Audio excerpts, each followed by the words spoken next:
This week marks the 30th anniversary of me getting my SAG card, and throughout my entire career, so many people have been asking me questions about being an actor.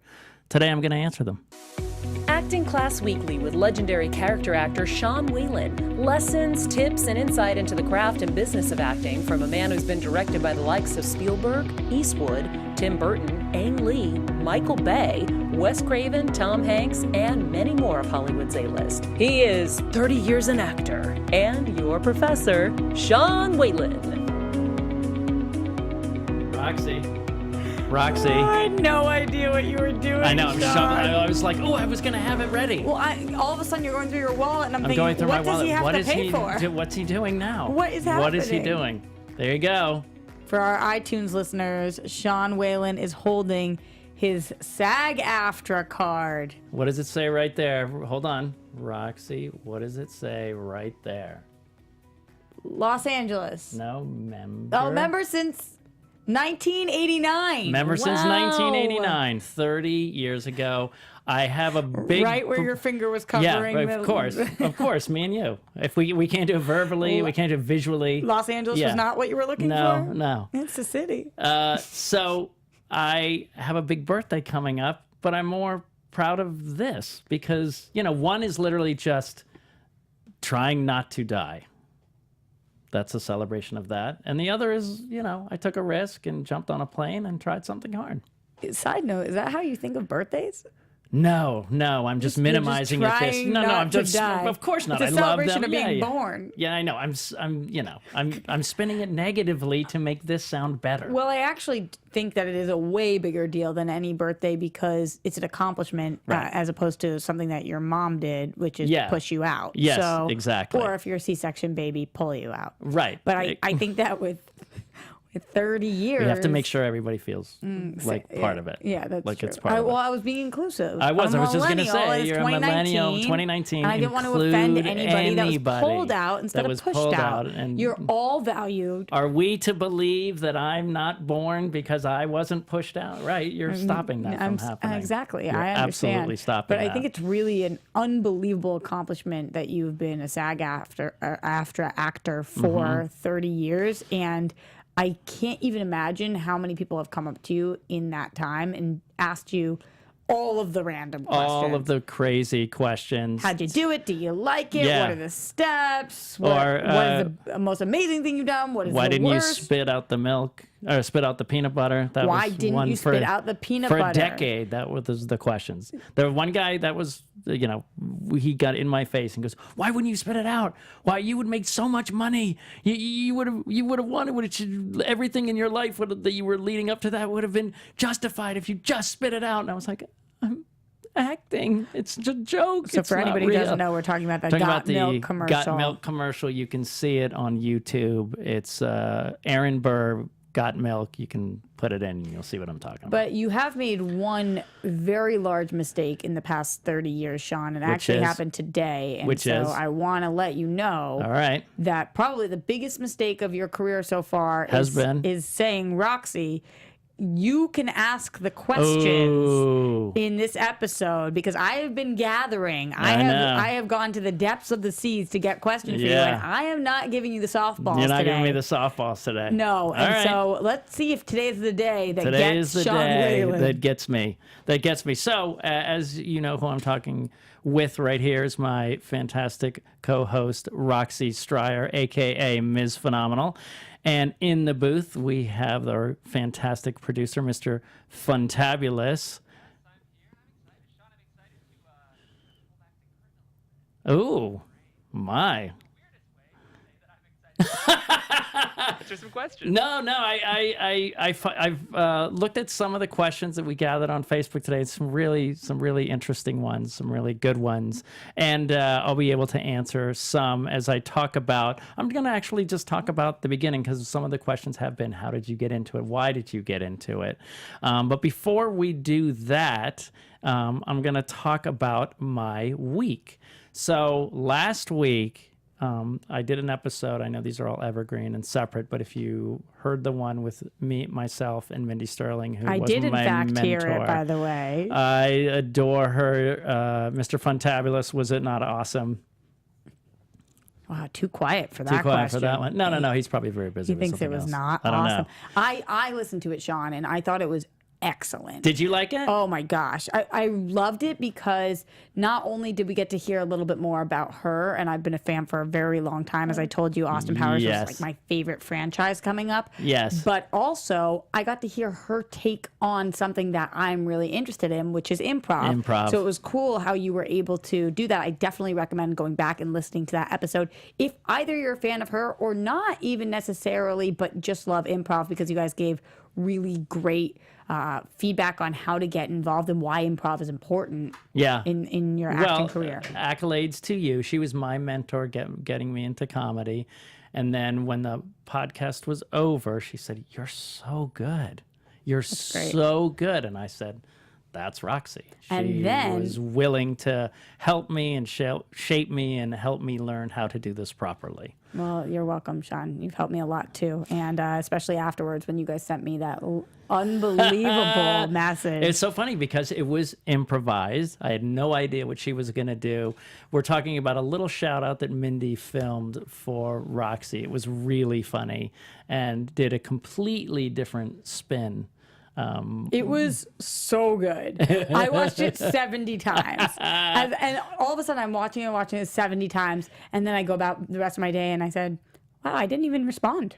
Oh my God, how funny. I had just been watching it. I was laughing. I know, because I was going to text you like later and say, hey, did that come through? Was there something wrong with your phone? All I kept doing was watching, and then all of a sudden I was like, what a jerk. I said nothing. I'm just sitting there laughing. I showed my sister. So great. I'm like, oh my God. You know, I can relate to this, though. Sometimes if a text is so good, you need to craft the right response. So you want to give it the care and thought it deserves, and then you end up not doing it. I've done that before. It was so bizarre, though. Mr. Fontavas, she wasn't crafting a response. Don't try to save her. I know you're being politically correct. No, she was taken by it. She wasn't crafting a response. She was not crafting a response. She was not crafting. She was just so like she was giddy. She was giddy. She was. I really was. It was. She was very giddy. So that was the beginning of the week since then, and then just this week, I didn't have any auditions.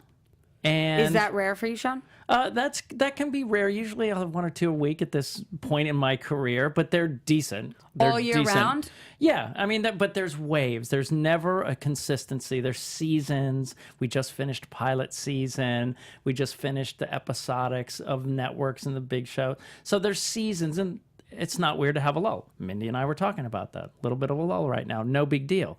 But the hustle never ends. Again, my goal is to get Jenna Fisher in here. She's done other acting shows talking about her book. Do you know her? I don't. Okay. But I'd love to get her in here because I've been listening to her book. I told you I was think we can do. I mean, you mention her book every single show. Well, now I do because I just believe, guys, you should just have it as a handbook.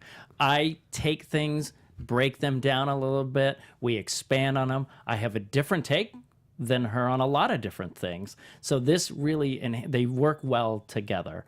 But in her book, she says something, listen, you have to hustle when you get here. You have to hustle when you get the work. You have to hustle when you get a big series for 9 years.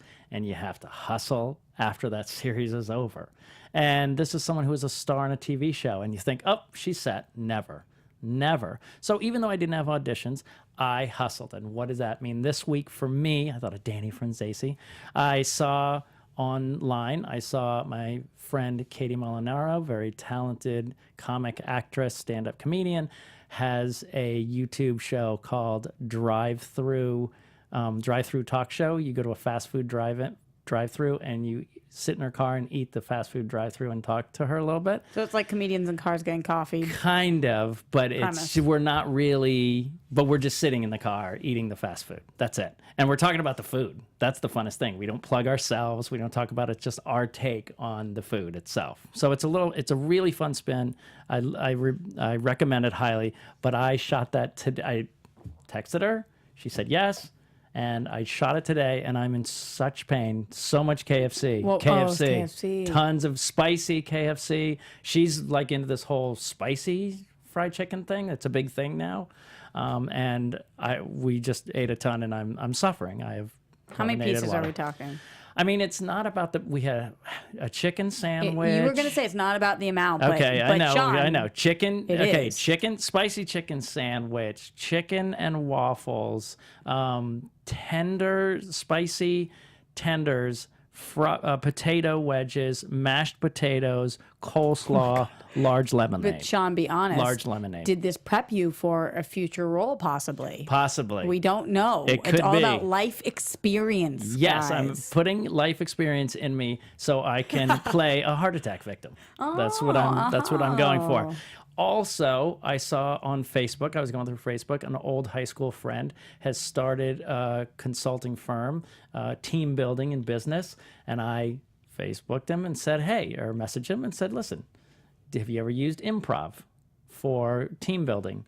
And he said, I did it a couple times. I loved it. It would be amazing to work with someone like you.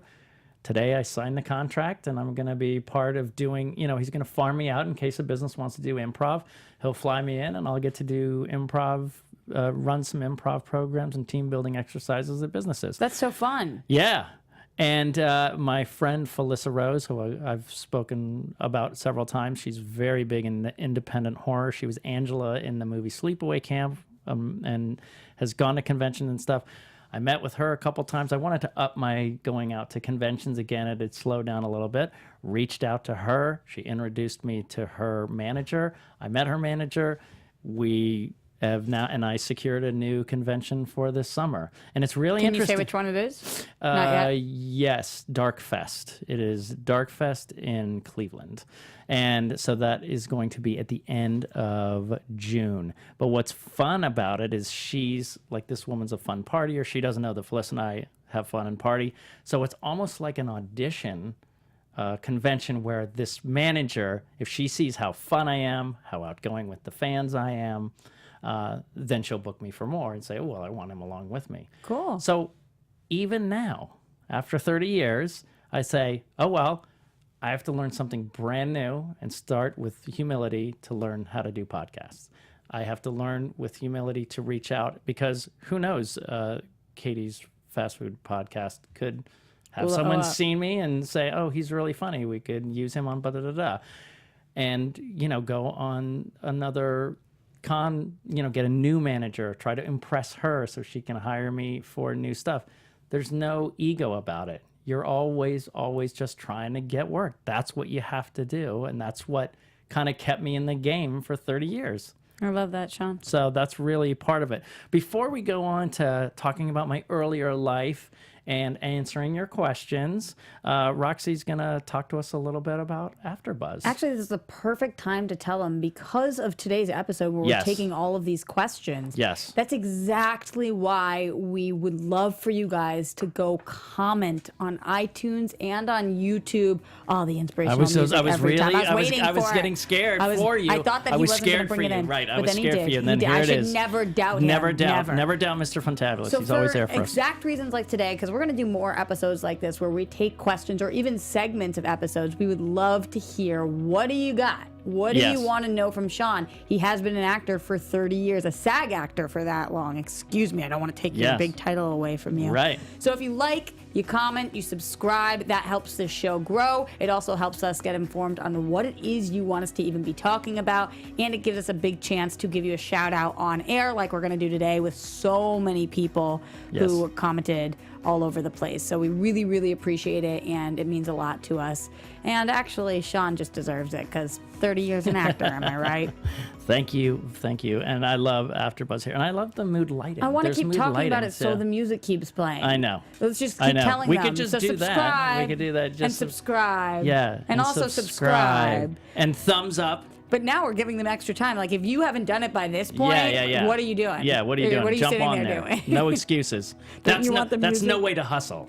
That's so true. So no way to hustle. Sean talk about grinding, and you guys can't even go and comment. I mean, yeah, come on. So first we just asked nicely, and then we tried to peer pressure. Yeah. What do you think about that? All the different approaches, and that's just like doing a scene, because in life we all want something from a situation. So you might beg at first, then you might coerce, then you might demand. know what I mean? Yeah. And that's what we do in life. You see what I mean? I do. So there's an acting lesson in Roxy's love for the theme music. Yeah, that's true. That's kind of that's in your KFC and in mine. That's the takeaway. We're always full of takeaways here, A lot of Sean. takeaways. So here's the fallacy. I've been a SAG actor for 30 years, but I've been an actor for 50. If you want to count like the first time I really performed. I was in... The Womb? No, I'm 55. Oh my God. So I was 5 years old in my kindergarten class. Oh my God. All right, I'm forgetting her name, but that's okay. Mrs. Gerstein. Yeah. I made her a Jew. Yeah, she's Mrs. Gerstein. No, we had a little pretend circus. And I remember this because my girlfriend, Katie Morley, was one of the tightrope walkers. And what the tightrope walker was just a thin piece of wood on the floor, and they just walked across in tutus over and over, and that was the high wire person. I mean, she killed it, though. She killed it. Don't take that away from her, Sean. I'm not. But then, thought I'd be a clown, but then I got to do the strongman. And the strongman was two pieces of black cardboard on a long stick, and me pantomiming that it was super heavy, like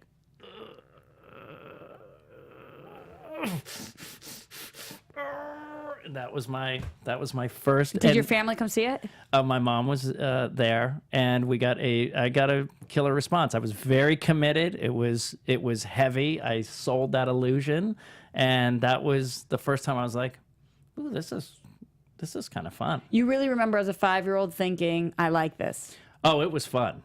Yeah, I remember the room and what it looked like and thinking. And then I remember standing in the back, seeing the crowd and seeing the tightrope walkers and them just walking. And I remember, God, I was a snob back then. I was like, at least pretend it's high. Yeah. Do you know what I mean? At least do the... You guys are really killing this illusion. Yeah, I mean, like they were just literally just walking and then slipping off and stuff like that. And I was like, at least pretend that it's high, like I will when it's time for me to lift my cardboard circles.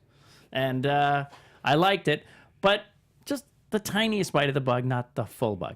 I was also the youngest of 4. We were talking about this, and my brothers and sisters, and I thought I spoke of this on the show. Mr. Fontavious, you got to let me know if this is familiar or not. But I was the youngest of 4, and they would do kitchen work, and I didn't want to clean up the kitchen after dinner, so I entertained them.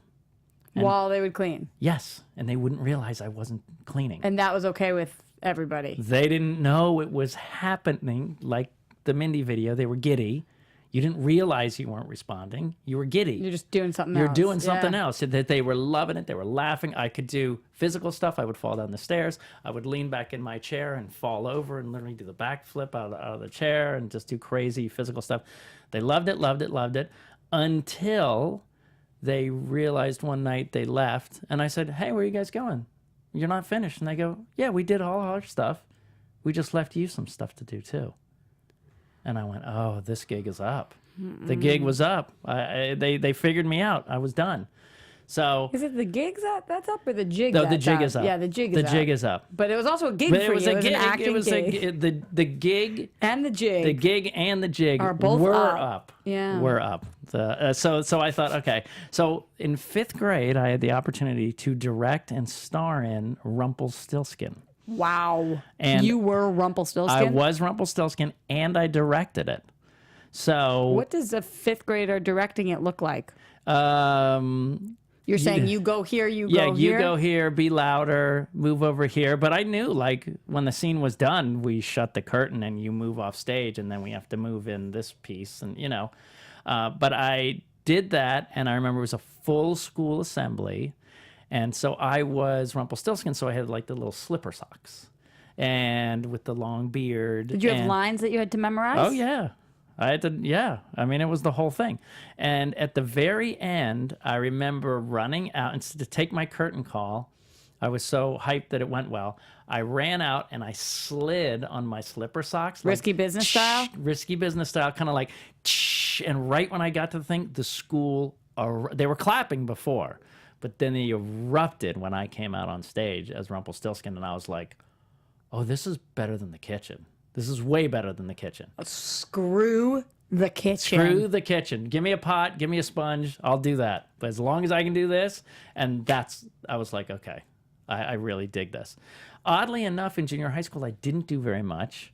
I did music. Me and my friends actually did music type stuff. I didn't do as much acting stuff. So me, Drew Luce, and Jed Parker sang Round, Round, Get Around by the Beach Boys. How many names did you just say? Drew Luce was one name, and Jed Parker. Okay. So they're, Drew Luce, Jed Parker. Oh, I see. Yeah, you could. In today's world, that could be 4 different names. Oh, your name could definitely be Luce. Yeah, but your name could be Luce. If your name can be Apple, your name can be anything. Yes. So we sang "Round, Round, Get Around" by the Beach Boys. Do you have a band name? We didn't. We just sang it in the talent show. Oh, not as cool as my band, Sean. What was your band? 2 Chicks. 2 Chicks. A little on the nose, but... No, because we spelled it T-O-O, like Limited 2, which was our favorite clothing store at the time. Limited 2. Burn on me. 2 Chicks. 2 Egg chicks. on your face, Sean. I actually believe we might have had a name, but I'm not really sure. So then... You gotta text them. We did... we did that. I did...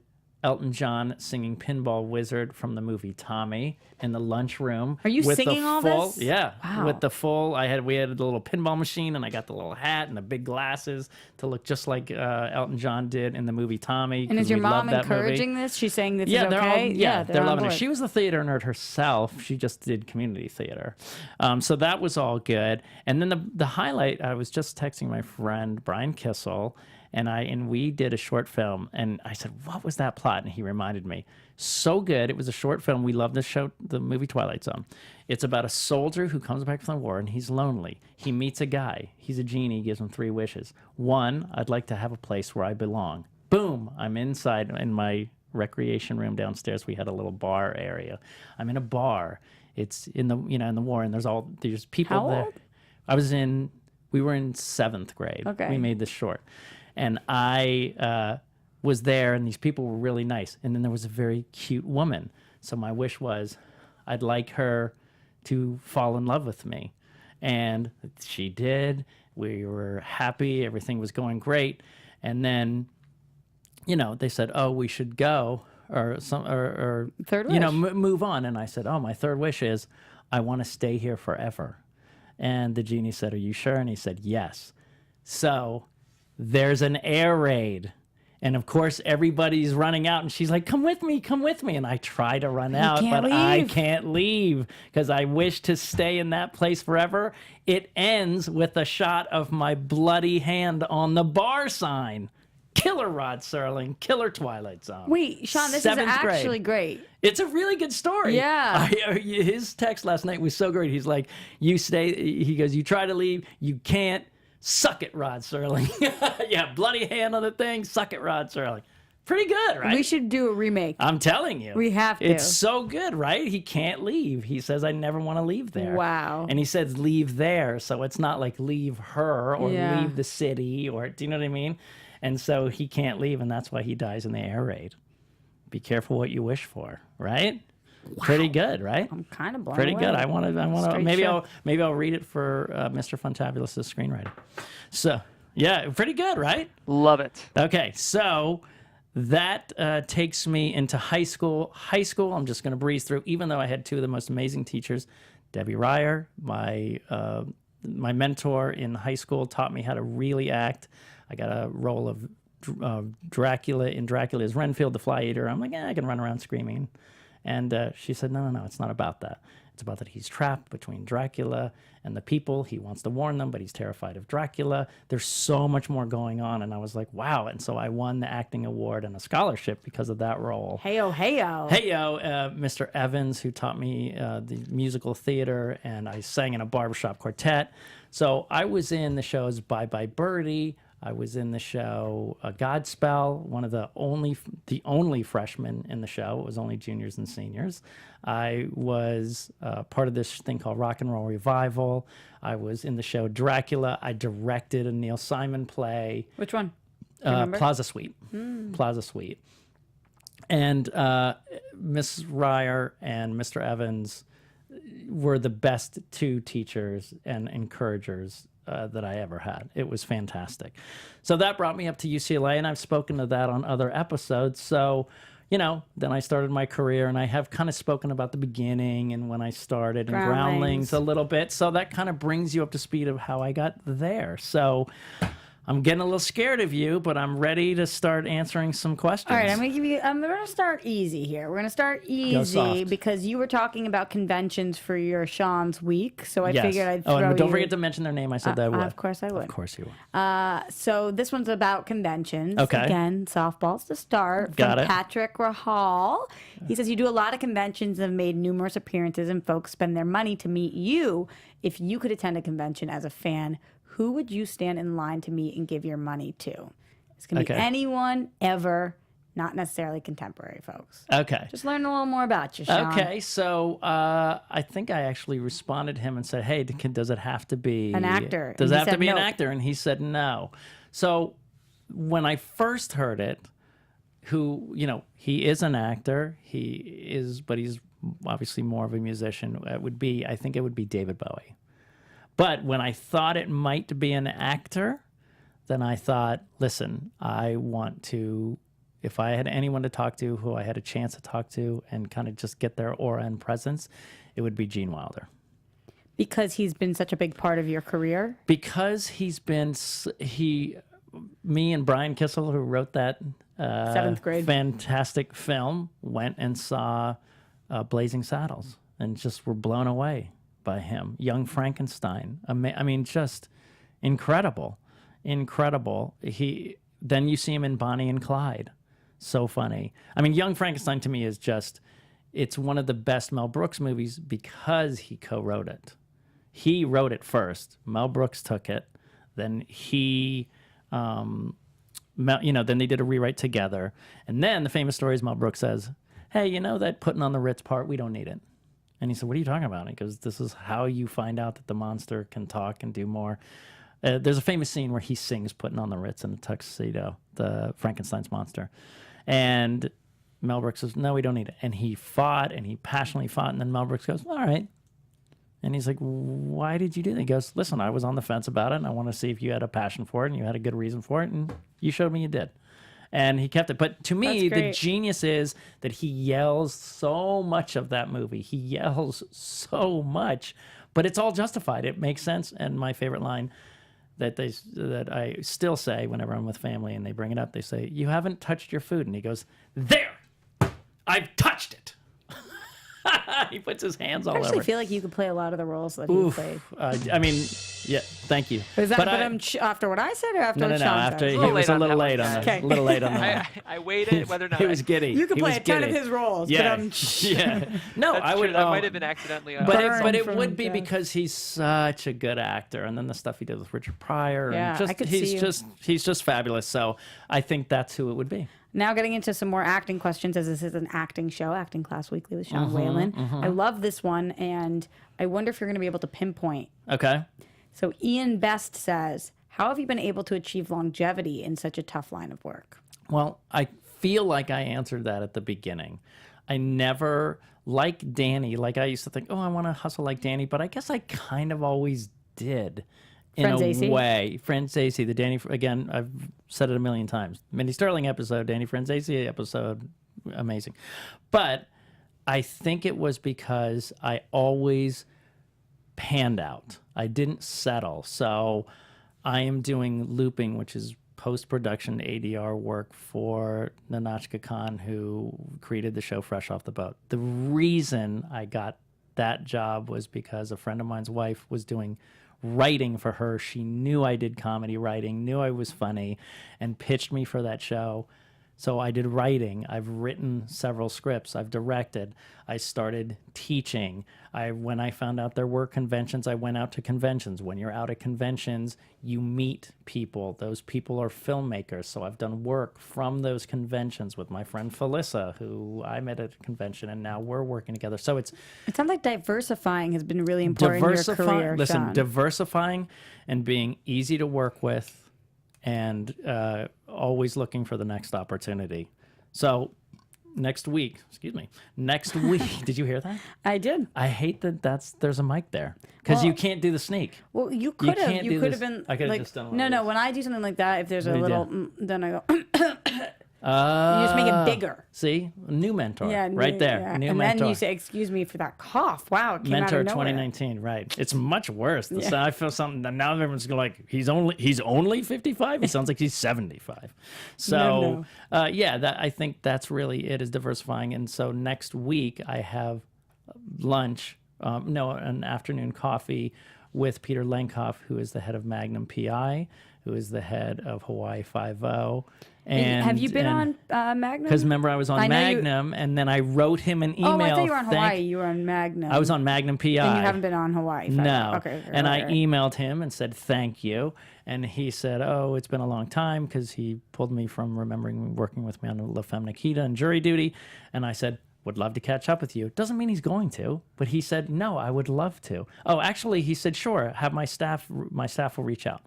They didn't, so then I did a follow-up. I remember talking to you about it, and I said, hey, listen, if you can't get together, that's fine, or I'd love to just chat with you in 5 minutes on the phone, but if you're busy, I totally get it.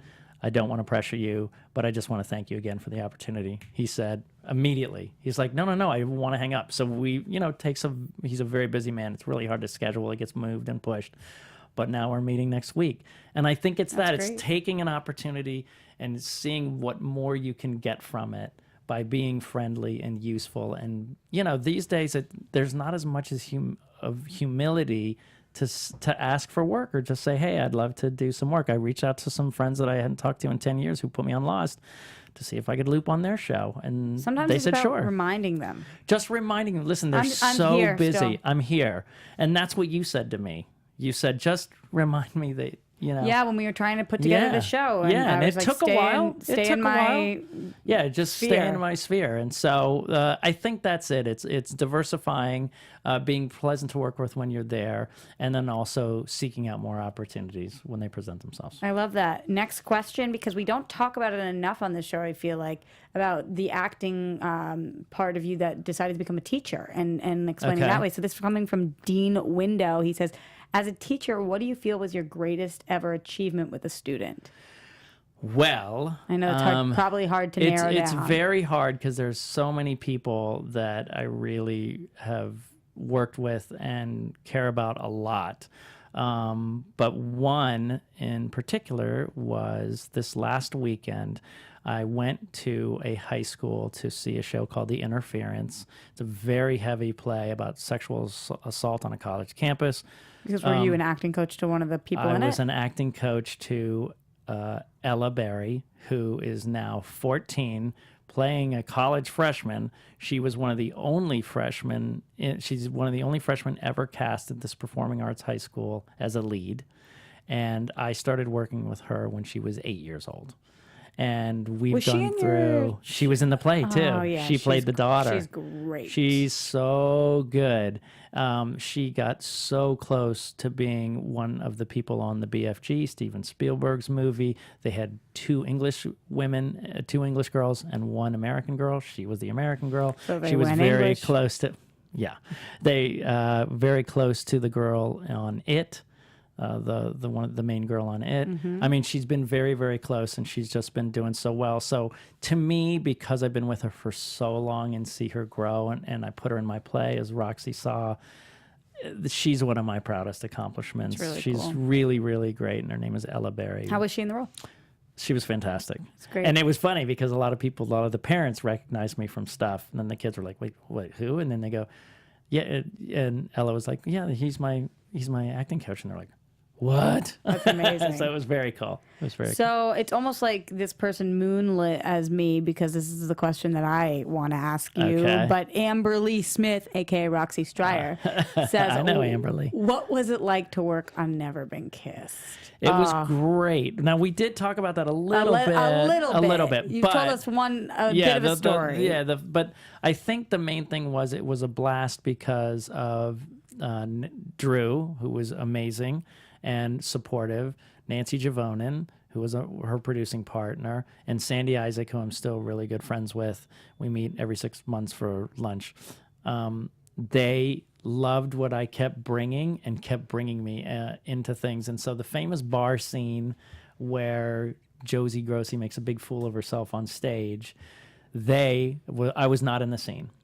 And they brought me in and they said, go for it. And they put a camera on me and they sat me on the bar stools. And they put 2 guys there. These are your underlings or coworkers.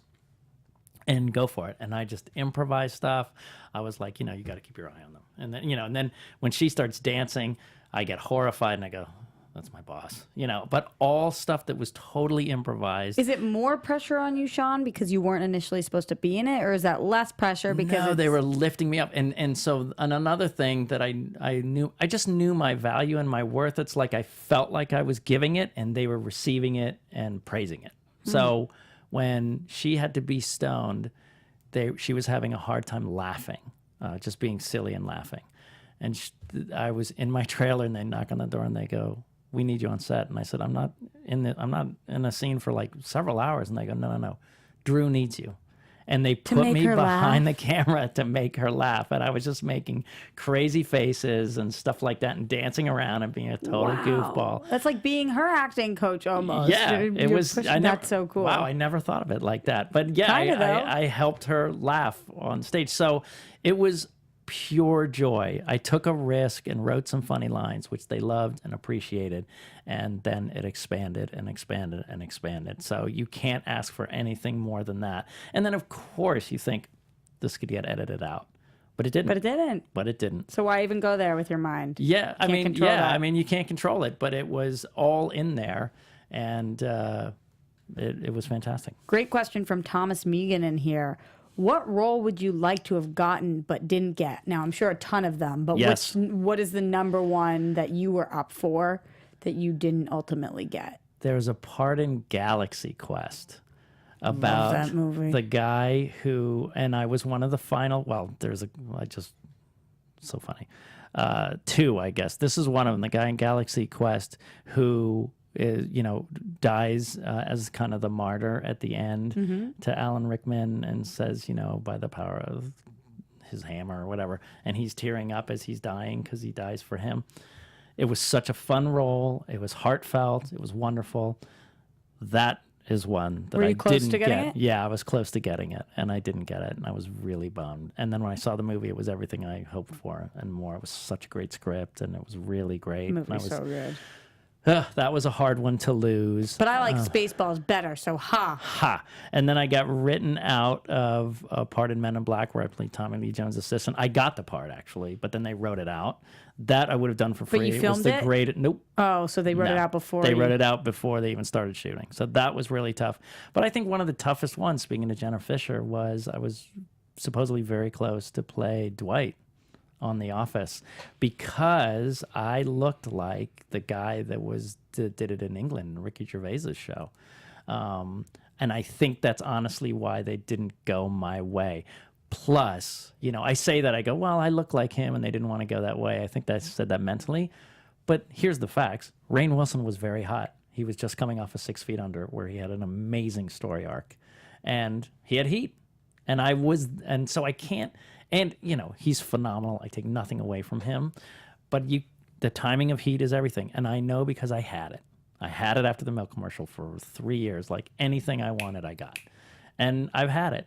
And so I can't say, I look back and go, oh, I just wish I reached a certain level. I reached that level where like I was, people loved me and I was doing anything because of the milk commercial. So that was a tough one to lose because I loved the show so much that I hated the idea that they were doing. So you were able to watch it after though? If the first few of it was really tough. Yeah. It took me like a year to get into it and realize because I hated Steve Carell and because I loved the British show. I just loved it so I loved Ricky Gervais so much, but it took me a while and then it totally won me over. Okay. The first season of The American Office is kind of bumpy anyway. Yeah, agreed. It absolutely is. Yes. A short and sweet question from Rob Hensley. Yes. Any regrets? Any regrets? I guess I would say a regret that I don't know is a regret. I always wanted to do comedy. I think I've made it clear here in a couple episodes that I was here to do comedy. It was my lane, and I wish I could have explored it more. And when I was up for getting in the main company of Groundlings for the second time, the first time I didn't get in, but the second time and I talked about it last week with Mindy calling me crying, and but I thought, you know what, I need to go do dramatic acting and learn how to do that. And I left, and I kind of regret, I wonder if I would have stayed and I got in the main company at Groundlings, maybe I would have gone to Saturday Night Live, or maybe I would have gone on Mad TV, or So do you call that a regret, or do you just I know, wonder? I think it's a more of a wonder. Curious. But it's my only really my main regret. Do you know what I mean?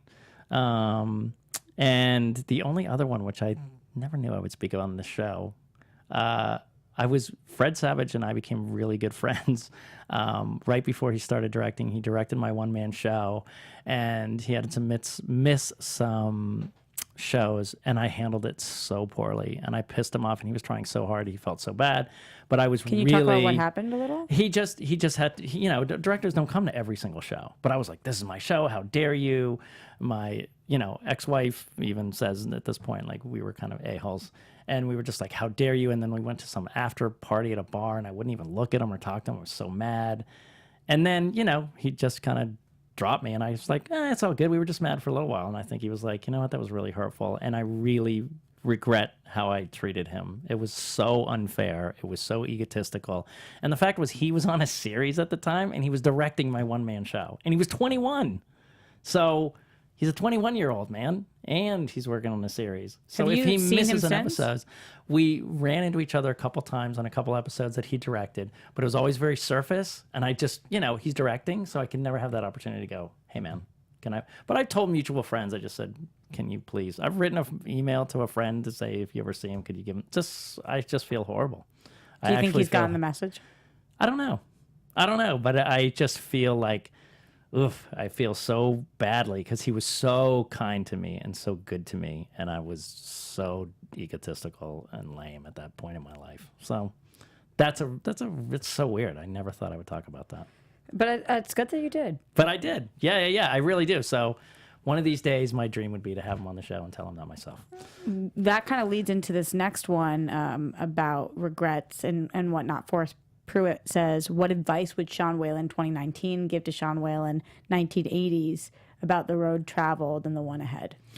I think I would say, because the one that when I came out, like, it was going easy for me in high school, then it went easy for me in college, then it went easy for me, so good in college that I backed out. It was too much too fast. Then it went really easy for me in Groundlings.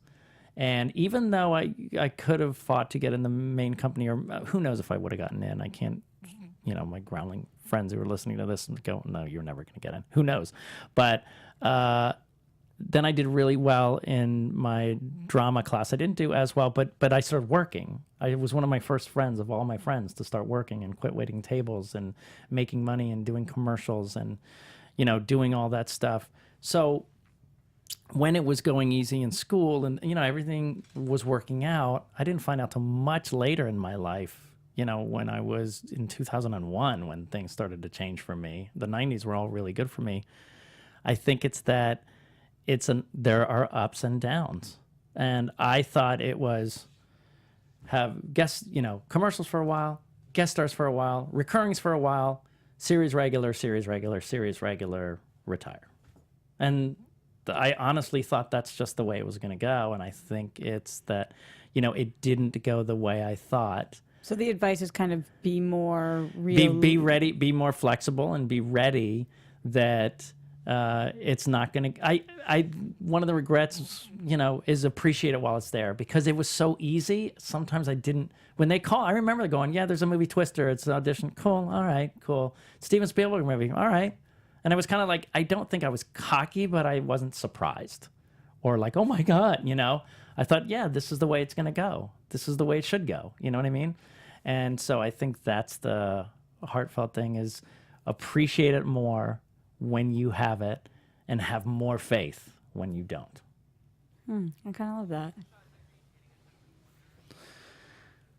Yeah, but it's also knowing that it's, wonder about that, but you have to, gosh, you need to. Well, I worked with Terry Crews, if anyone has ever worked with him, phenomenal human being.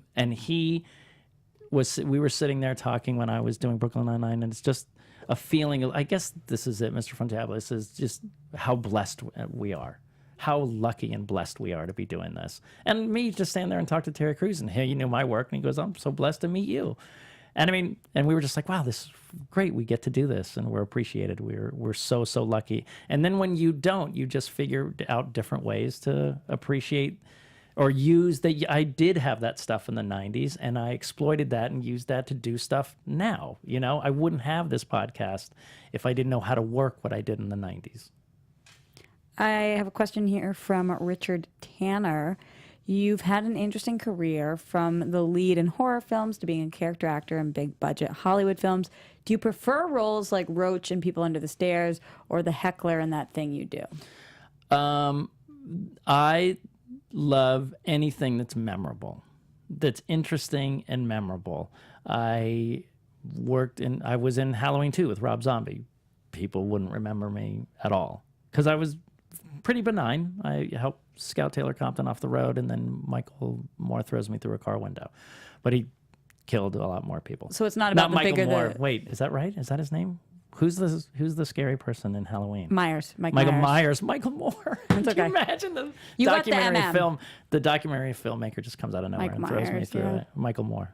But anyway, so I think just memorable. I like memorable because, like Magnum PI, and I told that story, the bigger part I was supposed to get just wasn't as memorable as my 2 small scenes where I get to play the bad guy. So it was... Doesn't matter the size of the film. Doesn't matter the size. It's memorable. I like to be memorable and remembered.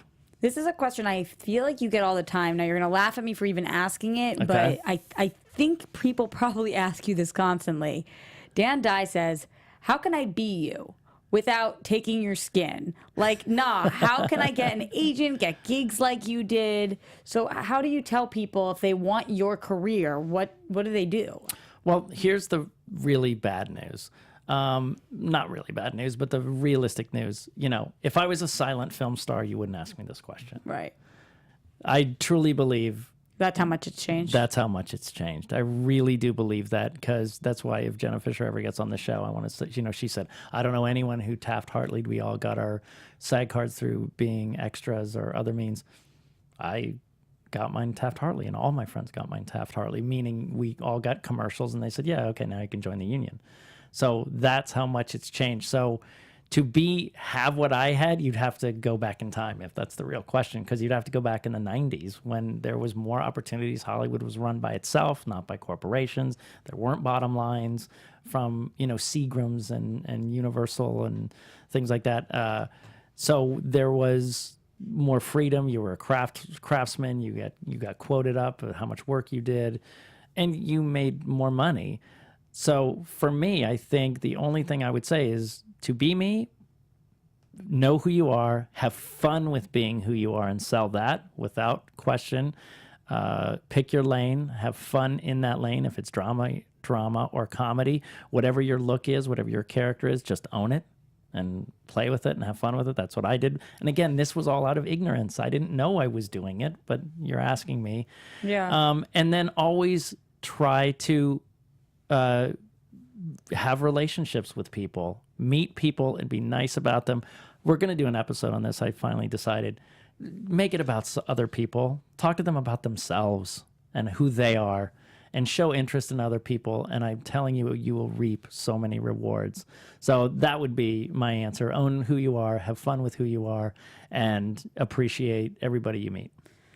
We only have time for one last question. Got it. I'm going to end with kind of a big one here. All right. Because of everything you've gone through, all the 30 years, but really 50 years. And Mariko Salazar says, is it worth it? I would say yes. Because, again, I've talked about this on our Attitude episode, which is, why do you do this? This has nothing to do with the business. I love meeting new people. And I love having things different in my life all the time. It does get crazy sometimes. I wish for some sort of stability, but for the majority of the time, I love it. And I really do love being creative. I love it. I love being creative. I love coming up with ideas. I love sitting down in Katie's car today and not knowing at all what's going to happen when we drive to the KFC and do this little web show, like not knowing anything and just having it happen and having fun and trusting yourself. So I would absolutely say, yes, it was totally, totally worth it. And plus, we have some of the best insurance in the world. Great. So, thank you so much. They were so good. I can't even explain, Sean. We're going to have to do 20 more of these. Yeah, we'll have to do another thing. This was like Sophie's choice. Yeah. I mean, a lot of good questions. Every question was better than the next. Yeah. Other than Bradley, who wanted to know who shot Alexander Hamilton. So, you know. Aaron there. I never do that. So that's a gift for you on my anniversary. I never do that. Sorry, Jeff. I snuck in that one more question. All right. So as always, thank you for letting me be part of your journey for 30 years. I plan to be around for 30 more. Where can we find you, Roxy? Everywhere at Roxy Striar. Mr. Fantabulous? Everywhere at Jeffrey C. Graham, unless it's Instagram, which is Jeffrey Crane Graham, so not everywhere at that handle. I'm at That Guy SMW on Instagram and Twitter, and Sean Whalen Peeps on Facebook. Thank you for the funnest 30 years of my life. Our founder, Keven Undergaro, and me, Maria Menounos, would like to thank you for tuning in to AfterBuzz TV. Remember, we're not just the first, we're the biggest in the world, and we're the only destination for all your favorite TV shows. Whatever you crave, we've got it. So go to AfterBuzzTV.com and check out our lineup. Buzz you later. The views expressed herein are those of the host only and do not necessarily reflect the views of AfterBuzz TV or its owners or principals.